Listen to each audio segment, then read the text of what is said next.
Magandang umaga po sa inyong lahat. Ito po si Dr. Jeff Ho. Okay? Napag-usapan po natin yung tungkol sa sakit sa ulo, no? Dahil po sa pagputok ng aneurysm, at ito po dahil sa hindi po na-control yung blood pressure ninyo for usually 10 or more years, no? Huwag niyo isipin kaagad na may aneurysm kayo dahil na-discover po kayo na meron kayo high blood last year lamang, no? At hindi pa masyadong mataas, no? Yung mild pa lang or yung stage 1 or stage 2 hypertension, no? Okay? Dahil na-discover kayo last year at nagkaroon kayo ng sakit ng ulo this year at naisip niyo tuloy na, hala, baka aneurysm na po ito, hindi po mangyari sa inyo yan. Katulad ng sinabi ko, it has to be yung blood pressure ninyo ay mataas masyado at matagal na masyado, 10 or more years, bago po puputok yung ugat ninyo at magkaroon po kayo ng headache na napakasakit po dahil po sa pagputok ng aneurysm at kumalat yung dugo ninyo sa utak ninyo. Kaya super sakit talaga. At hindi po talaga kayo makarating na po sa clinic dahil diretso na po kayo sa hospital. At pwede po kayo makarating na buhay or patay, no? Kaya delikado po pag ang high blood pressure po ninyo ay hindi po ninyo pinagamot kaagad. Okay? Oh, by the way, magpasalamat po tayo sa mga, as usual, yung mga messengers, okay, na pinadala ng Panginoon po natin, okay, as a reward, no? Dahil po, syempre, alam naman po ninyo na hindi naman po malaki yung singil natin. At katulad ng sinabi ko, okay, lalo sa mga younger doctors nowadays, na huwag kayong magsingil ng malaki. Because, syempre, karamihan ng mga pasyente natin ngayon ay nasa krisis po, di ba?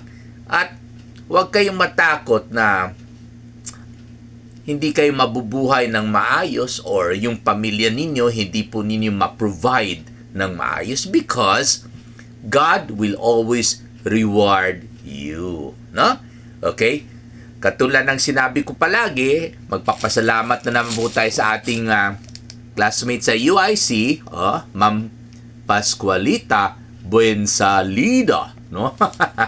Binigyan po niya ako ng longganisa. Masarap po ito, at available po ito sa mga mall. Pero hindi naman niya nilagay anong brand ito.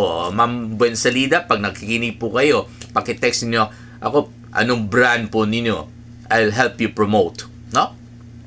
Anyway, for as long as we share our blessings, okay, with the messengers of God, okay, in return, okay, these messengers will also share with us as you have seen, no? And of course, again, magpasalamat po tayo kay Madam Felisa Wong na binigyan po tayo ng kamote. At meron rin pong saging, no? For Maruya. Ayan. And syempre, kay Mr. Filomeno Te na binigyan po tayo ng pagkain, no? Ito po ay beef steak. May embutido pa nga at saka meron pong boneless na bangus. Anyway, balik po tayo sa sakit sa ulo.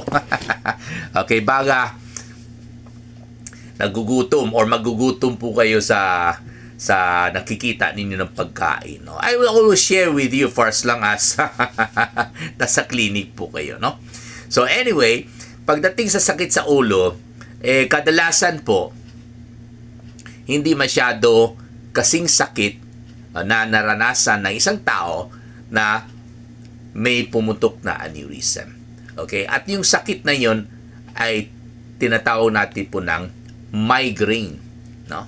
Migraine dahil po sa pagkirot ng ugat sa utak natin. Kadalasan sa isang side, no? Dito sa temporal area. Kadalasan, ha? It's either sa left, kadalasan, or sa right. Or minsan, magsabay. At ang sakit sa ulo po ay yung kumikirot. Okay? Sumasabay sa pulso ng puso. It's called a throbbing, pulsating headache. At kadalasan po, ito po'y dahil sa stress. Okay? Yung stress naman, hindi yung 1 oras, 2 oras. Nako, hindi kayo mag-migraine yan. Kadalasan ang stress po ay prolonged. Prolonged. Meaning, kayod ng kayod, walang break in between. No? 4 hours straight, walang snacks. Sa hapon, 4 hours straight, walang snacks. O kaya, straight. Okay? Walang snacks, walang lunch. Bakit? Kasi pag straight ang stress, no? Whether physical stress sa trabaho or emotional stress sa kaiisip, sa problema, no? Okay? Sa love life, no? Sa pamilya na nag-aaway ang mga anak, no? Sa prolonged stress, ang mangyari, ang adrenaline marirelease sa katawan natin, no? Yung adrenaline, yun ang nagpapalit ng ugat. Okay?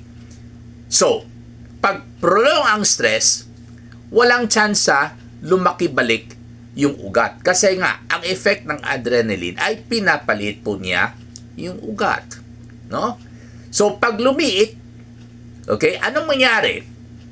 So, pag tapos na yung stress, after 8 or even 12 hours, dahil po may overtime, for example, yung adrenaline, bumababa. Okay? Pag bumababa yung adrenaline, ayan, ang kabaligtaran ang mangyari. No? So, lalaki yung ugat at lalaki at kumikirot at tumitibok ang ugat. Yun po ang magbigay ng pulsating headache sa pasyente na tinatawag po natin na migraine. Samantala, pag mag-pause kayo in between sa trabaho, okay, pwedeng lumiit yung ugat, okay, pero may chance bumalik sa normal. Okay, pero hindi yung super laki na tinatawag natin na rebound vasodilation as a result of yung pagbaba ng adrenaline. Okay, so in order to avoid migraine, kailangan mag-pause tayo in between. Ha? In between ng trabaho, in between sa pag-aaral, mag-pause po tayo. Okay? Maraming salamat po.